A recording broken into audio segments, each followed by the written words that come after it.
আজ সন্ধ্যাবেলায় ব্রো দাঁড়িয়ে আছে, সুজিত শুভ, আমি দাঁড়িয়ে আছি। এখন আমরা একটা কিছু খাবো আলুর দোকানে। এই শেকটার নামটা জানি কি? আমপান্না না? এর মধ্যে কি কি তুমি দিবা এটার মধ্যে? আমপান্না মশলা। এই কোনটা নিবো না আমরা? আমপান্না, হ্যাঁ এটা কত 30 রুপিসের। ওর বানানো হচ্ছে গাইস। এখন একটু অল্প একটু খেয়ে বাড়ি যাবো। তাড়াতাড়ি লেট হয়ে গেছে, অলরেডি অনেক লেট হয়ে গেছে। বাড়িতে না তাড়াতাড়ি না ঢুকলে পরে আবার বাস খেতে হবে। ওটা তাড়াতাড়ি বানাই দিব। Almost complete. এখন স্ট্র দিবে, কালকে চলে যাচ্ছে। আমরা খুবই দুঃখিত।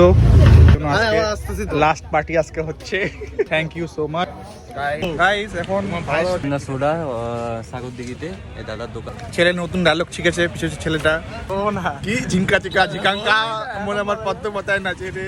তোমরা জানো আমার সরল মন থেকে দুষ্টুমি কোনোদিন যাবে না। ঝিঙ্কা চিকা ঝিঙ্কা চিকা ঝিঙ্কা চিকা ঝিকাঙ্কা মন আমার পাগল হয়ে পদ্ম পাতায় বসে।